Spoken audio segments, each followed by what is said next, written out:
If you look at the poverty-stricken areas and why these people tend to behave aberrantly or aberrantly or have criminal tendencies or things like this, it's no wonder. Look what kind of environment they were born in. The scarcity.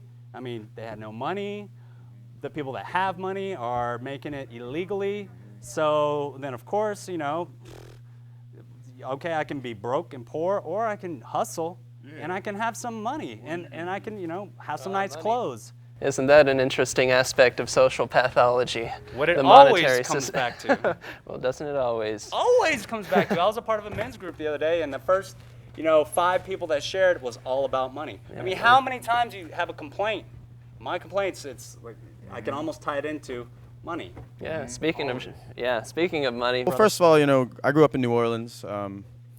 Pretty racial, you know, city, and speaking of, you know, people kept down by poverty and in certain situations because of money, especially, I mean, I was not extremely poor. I mean, my family was pretty well-to-do and we had things, but I, you know, knew people who were completely affected by the money system, and that was all that mattered, you know, is, all right, how can we make enough money? And that's all, you know, today, how can we make enough money to eat? It's the status, you know, it's the way it's set up. So it's that way, so we have to, you know, have to spend our money and have to work our lives towards that. And that's kind of, you know, I had that mindset growing up in New Orleans, and, you know, I was always all about material possessions. And then Hurricane Katrina happened, and I got to, you know, see the other side of the fence and actually be, you know, not have the money that I was used to having, and forced to live below my means, you know, or below the means that I was used to living. And it just put it in a different perspective for me, and it made me realize, you know, the system that I used to buy into, like, wholeheartedly, like, oh yeah, give me the money, and then, you know, when you're on the other side of that and you don't have it, and it's easy, you know, you're talking about people who, you know, they can hustle and, you know, do what they have to do to make money, and you know. Yeah, I'm on it. Yeah. It was good to be able to evolve past the point of view that, you know. Because that's really what all it is, keeping us in this paradigm, is the love of money. And for real, it is. That's all it is. It's keeping us in this paradigm. The only it's thing. The love of money. It really is. I was talking to a friend who came to the Moving Forward premiere recently, and she could not fathom. She didn't see addendum. She just couldn't fathom a world without money. And she was like, you know, it was like, so if there's no money, what takes its place? If it's not money, what's it gonna be? One of these. Like, yeah.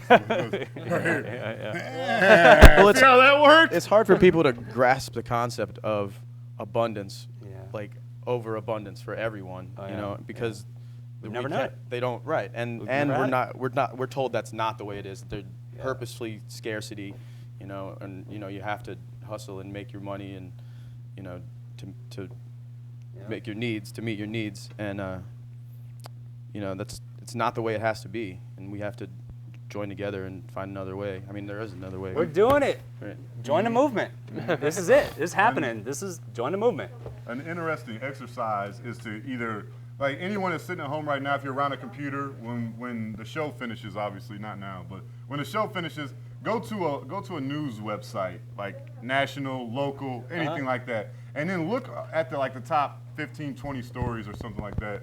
And then see how much of those are a direct result of money, whether it's, you know, breaking and entering, robbery, anything. They're always 95% of the problems or crimes in this world are a direct result of money.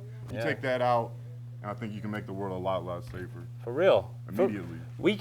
You can kind of prove it, but you know, because we got to test it first. But the evidence is there that this is the case. You provide enough for everybody, the reason to act out of line just kind of goes away if everybody's got all their needs met. Anyways, we want to save enough time for James to give us one last song. So James, if you wouldn't mind, brother.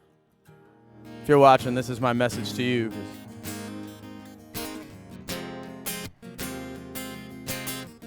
Sorry we didn't get to take the phone calls.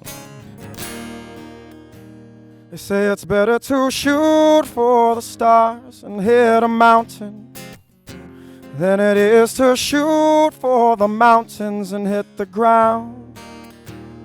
And so I say it's just days now that I'll be counting, before this whole world will hear my voice resound.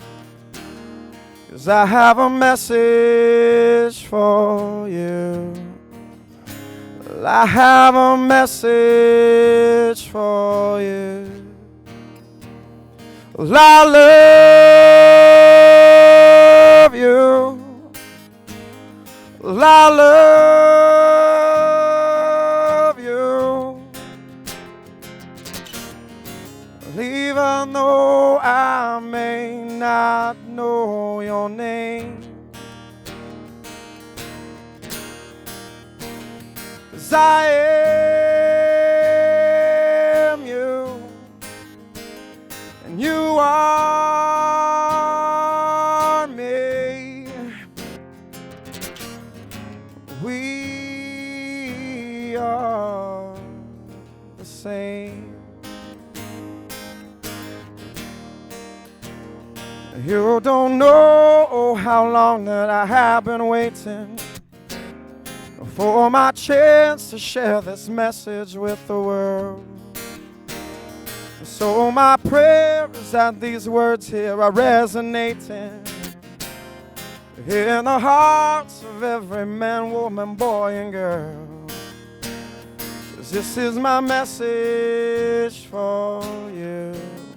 If you can hear me, this is my message for you. Well, I love you. Well, I love you. Even though I may not know your name, 'cause I am you, you are me. We are the same.